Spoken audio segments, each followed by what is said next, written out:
The Assembly will hear an address by His Excellency Félix Antoine Tshisekedi Chilombo, President of the Democratic Republic of the Congo. I request protocol to escort His Excellency and invite him to address the Assembly.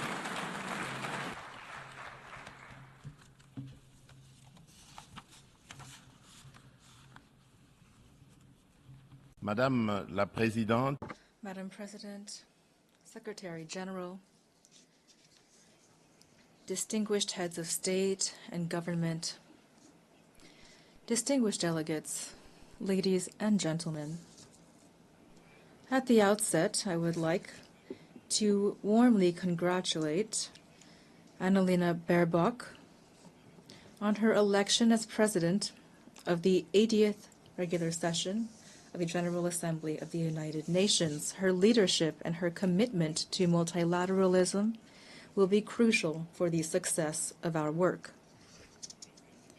I also here at this podium would like to pay tribute to her predecessor, His Excellency Mr. Philemon Yang, whose commitment and dedication were critical to the previous session. Lastly, I reaffirm my country's full trust in the actions of the Secretary General of the UN, Mr. Antonio Guterres, for his unwavering efforts to strengthen our organization and to promote solutions to the challenges threatening peace, security, and prosperity throughout the world, especially in the region of the Great Lakes of Africa, which includes the DRC. Madam President, I commend the relevance of the theme of this 80th session, Better Together, 80 years and more for peace, development, and human rights. It highlights 8 decades of joint efforts of a UN dedicated to peace, development, and universal well-being based upon an unwavering promise of collective security.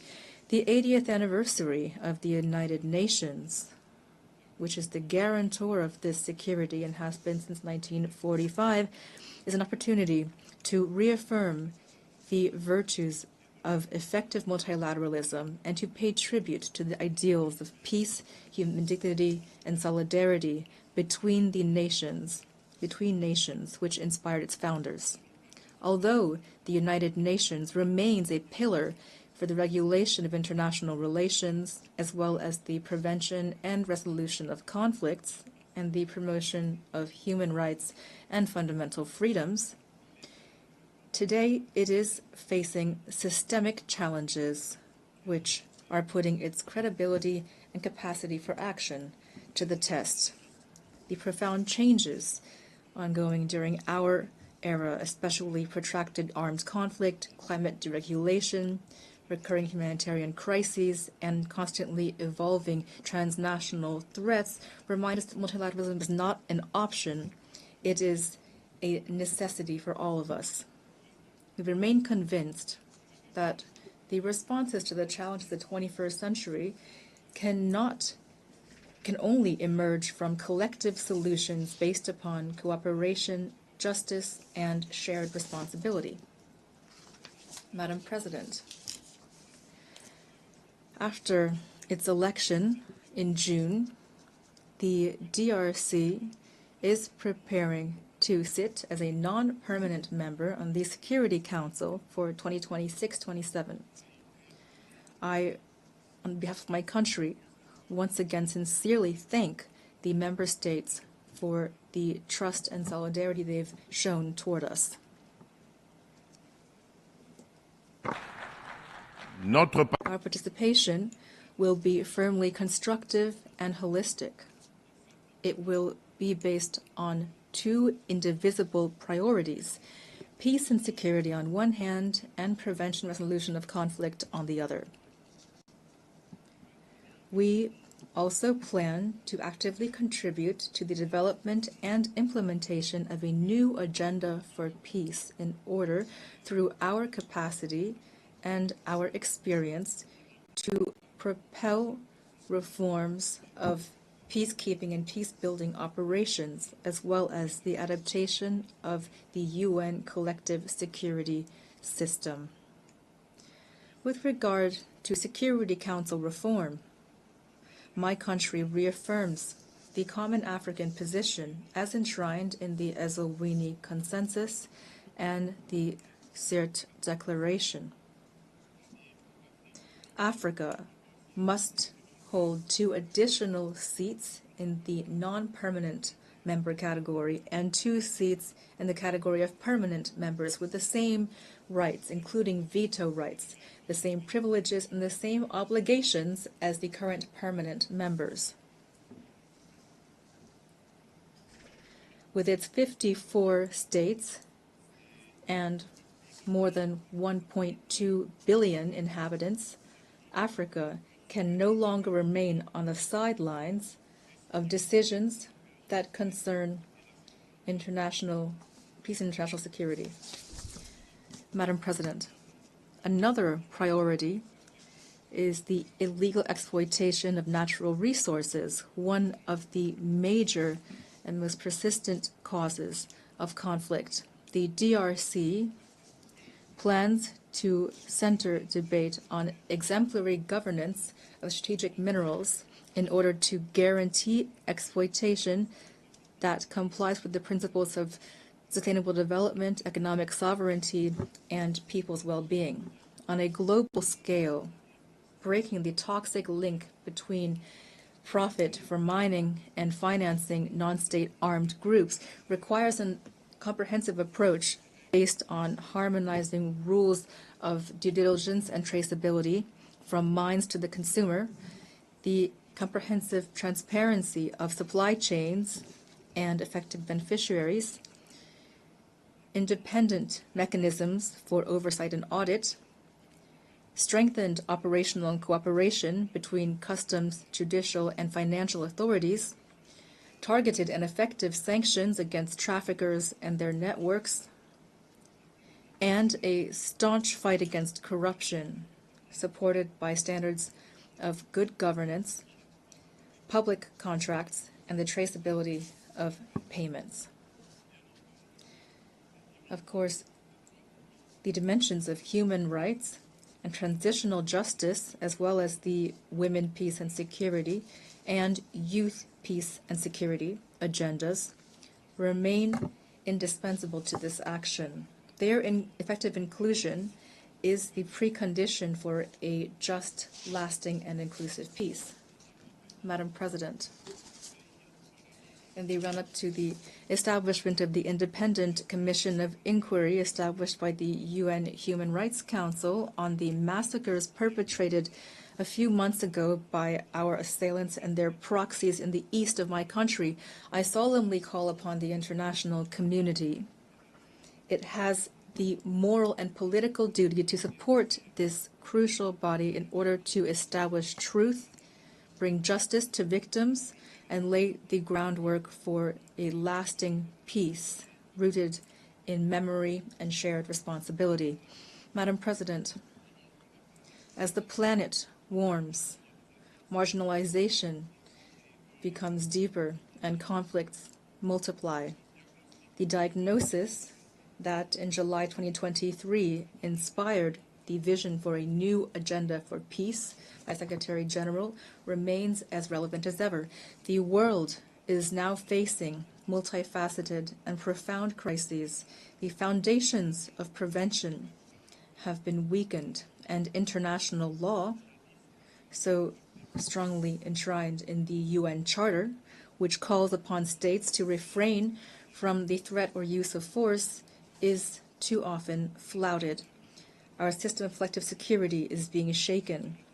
It will not survive without a massive increase in solidarity of interest and compliance with rules. In this context, the rhetoric of war is gaining ground, and we are helplessly watching the return of old demons, armed aggression, wars over resources, and for the conquest of vital territory, which have spared no continent.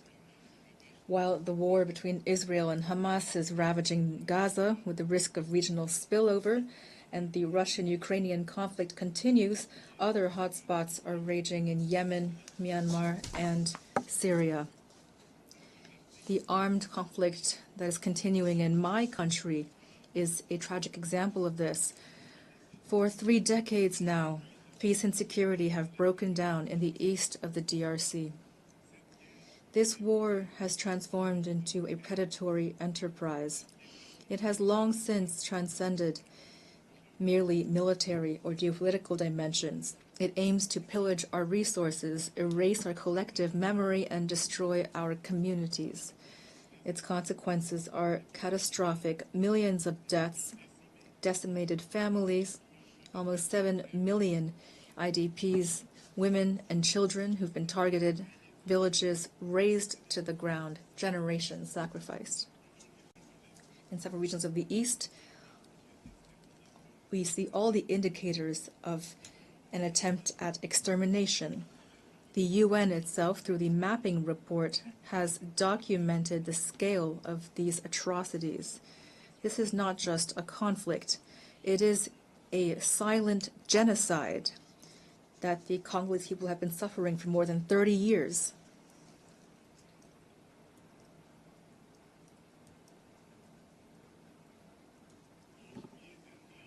In July, more than 300 civilians, including 48 women and 19 children, were massacred in the territory of Rutshuru by the AFC and M23 with the support of the Rwandan Defense Forces. These crimes are not isolated incidents. They are part of a gruesome whole. I thank the United States for taking the initiative last month of convoking an extraordinary session of the Security Council to examine these massacres, which were documented by Human Rights Watch. To end this conflict, the Security Council, in Resolution 2773 of February 21st, 2025, called for the withdrawal of M23 from the cities of Goma and Bukavu and from all the areas under its control, as well as for the dismantling of the parallel administrations established in violation of the sovereignty of the DRC, as well as an end to all assistance, direct or indirect, to M23. Here I commend the leadership of President Donald Trump, who paved the way for a dialogue that led to the signing on June 27, 2025 in Washington of a peace agreement between the DRC and Rwanda. This agreement explicitly requires that Kigali carries out a complete and verifiable withdrawal of its troops and lifts so-called defensive measures. It also calls for the disengagement, disarmament, and conditional integration of non-state armed groups within the armed forces of the DRC and the Congolese National Police, the establishment of a joint mechanism of security coordination, as well as a provision guaranteeing respect for territorial integrity and a cessation of hostilities. The withdrawal of Rwandan troops, the end of their support to M23, and the restoration of the authority of the Congolese state over all the occupied areas are non-negotiable conditions for a real peace. I call upon the United Nations to ensure the strict enforcement of this agreement, which is now critical to the implementation of the aforementioned resolution. Until these decisions are carried out, the blood of innocents will continue to flow. In the same vein, the DRC and the AFC M23 signed on July 19, 2025, in Doha, a declaration of principles that commits the parties to strive together toward a peaceful solution. I would like to thank His Highness the Emir of Qatar, Sheikh Tamim bin Hamad Al Thani, for his dedication and commitment to peace in the DRC and in the Great Lakes region. Lastly, I express my deep appreciation for the coordination provided by His Excellency for Eso Zimna Nyasimbe, President of the Council of Ministers of Togo as part of the Lomé process. This dynamic emerges from the convergence of the efforts of the Luanda process, which have been constantly led by His Excellency João Manuel Gonçalves Lourenço, President of the Republic of Angola and acting President of the African Union, current President of the African Union, as well as the Nairobi process facilitated by His Excellency Uhuru Muigai Kenyatta, former President of the Republic of Kenya. Together, these initiatives have laid the groundwork for a unified mechanism of regional facilitation. This momentum is something we hope to maintain to preserve continental cohesion, strengthen coordination between African initiatives, and establish a harmonized framework for action in order to restore lasting peace to the east of the DRC. Our goal remains unchanged: to bring about just, lasting, and verifiable peace, not just an empty and ephemeral period of calm, which for almost 30 years now has too often disappointed our people. We expect that the international community to stand on the side of right with constancy and courage. That is how truth will win out over impunity, and that peace will become possible. Madam President, the diplomatic process being carried out with all parties to the conflict is in no way incompatible with justice and reparations. If the world still hesitates to put a name to our pain, well, we will not wait. We are the main witnesses of it. We will be those who bring about justice. But we need your solidarity, your support, as well as complete compliance with international law.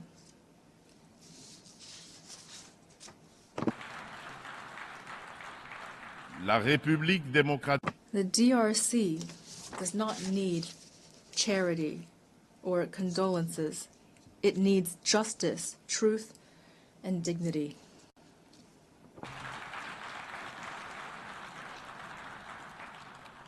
Notre pays. Our country is doing its part. We've signed peace agreements, agreed to dialogue, made commitments toward reconciliation. But a false peace based on impunity and forgetting is only a precarious truce. History will not judge our speeches, but our ability to recognize mass crimes, including genocide, and to end impunity. Madame la Présidente. Madam President, the DRC is a country full of life, natural wealth, and human resilience. We want to contribute to global peace, but peace begins with recognition of our own tragedy. I solemnly call upon this Assembly to recognize the Congolese genocide, to support our battle for truth and justice, and to help us at last build lasting peace in the heart of Africa.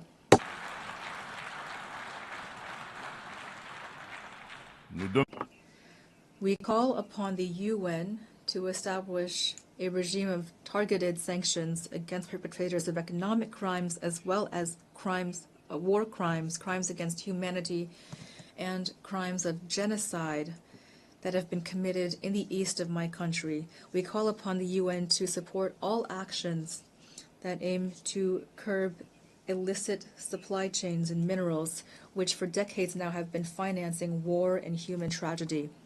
These actions must be implemented with the support of the African Union, the UN, and our development partners, with the involvement of adjacent states, as well as businesses that purchase and process these minerals stained with blood, as well as financial institutions through which this cash transits, as well as civil society organizations.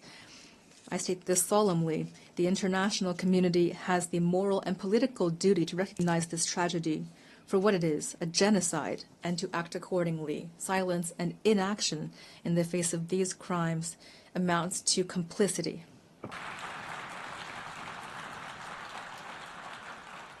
nous demandons We call for the immediate establishment of an international commission of inquiry that is independent and sufficiently funded to establish truth, bring justice to victims, and break the cycle of impunity that has been fueling this tragedy for decades.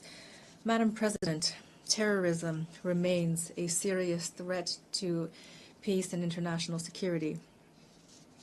No region of the world has been spared.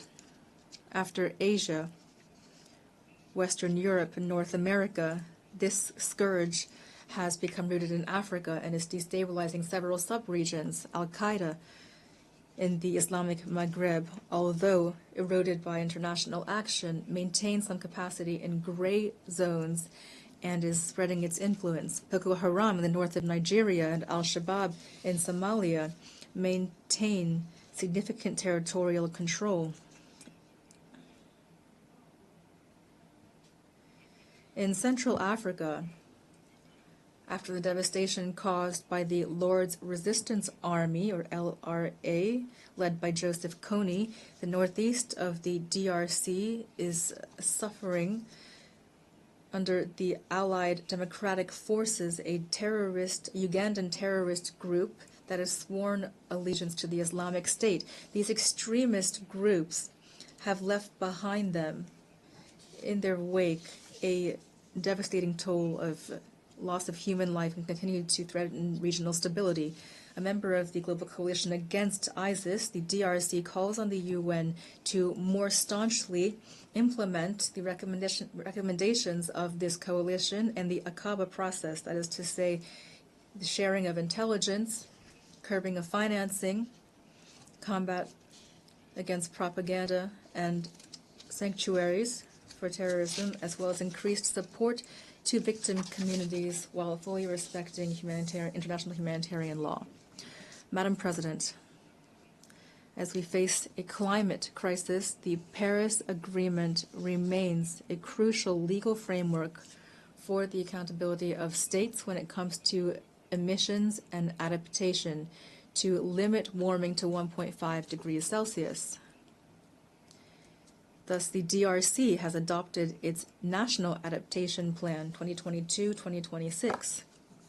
We have committed to stopping and reversing deforestation and forest degradation, land degradation by 2031, while promoting sustainable development and inclusive rural transformation.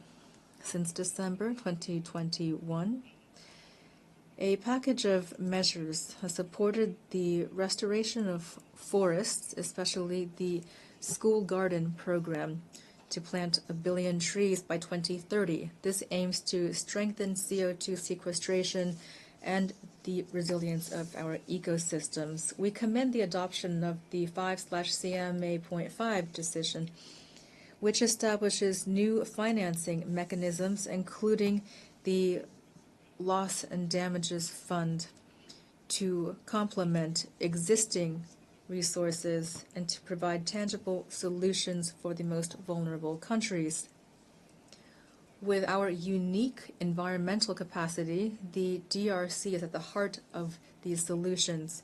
It's prepared to mobilize its natural assets to protect the global climate, as long as financial commitments are predictable, accessible, and commensurate with environmental and human imperatives.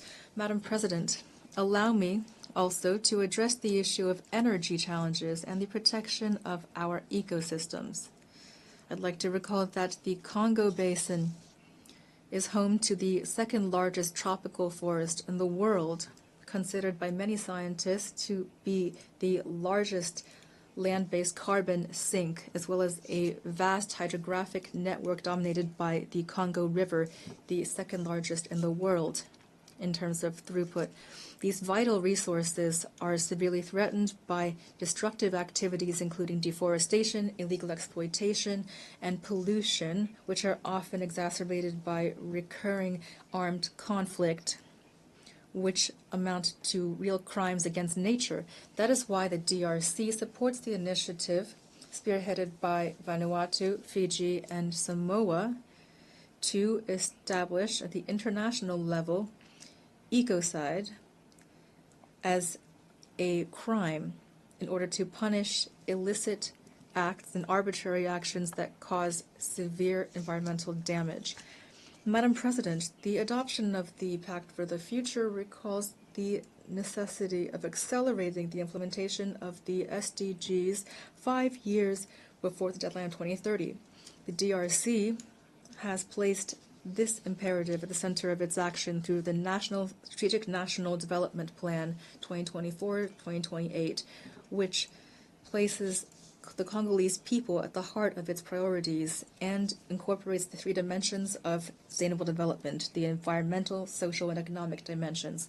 This plan is based on clear guidelines, including strengthening democratic governance and security, modernizing infrastructure and the business environment, protecting the environment, and guaranteeing access to essential social services, including water, sanitation, education, healthcare, electricity, and so forth. The results have been mixed, for only SDGs 12 and 13 still seem attainable by 2030. But concrete progress has been made. Free education has allowed more than 5 million children to return to school. Universal health coverage has expanded access to high-quality health care. Women's empowerment policies are reducing socioeconomic gaps. These accomplishments, however, are jeopardized by the persistent lack of security in the east of the country and the vulnerability of our economy to external shocks. Our economy, therefore, must transform in order to become a driver of sustainability and prosperity. My country is a solution to climate challenges. My country plans to make full use of its forests, its biodiversity within a climate economy that is turned toward a green, resilient, low-carbon type of growth. In this regard, the Grand Inga project, one of the largest hydroelectric complexes in the world, embodies our ambition and strengthens the position of the DRC as a country of solutions. It provides clean, competitive energy to provide electricity to our territory, to decarbonize our industries, to support regional energy integration, and to pave the way for new applications, including green hydrogen. This trajectory is based on developing integrated carbon markets, attracting responsible investment, and creating decent jobs and sustainable livelihoods for our communities. However, there remains one major obstacle: financial constraints. The growing burden of African public debt combined with illicit financial flows is reducing our room for maneuver. The additional needs for achieving the SDGs in Africa have been estimated at $1.6 trillion. At the same time, illicit capital flight is undermining our currency and our macroeconomic stability. Hence, the need for urgent reform of the international financial architecture in order to guarantee that developing countries have fair and predictable access to concessional financing that is aligned with their national trajectories, including through a better channeling of special drawing rights, capitalization, and multilateral development banks, as well as counter-cyclical cash flows and a strengthened fight against illicit flows. Madam President, since I took up my post in my country, the DRC, I have pushed for a new dynamic in public affairs that includes systematically the gender dimension at all levels to ensure heightened presence of women in decision-making bodies. For example, the percentage of women within the government has risen from 17% in 2019 to 32% in 2025.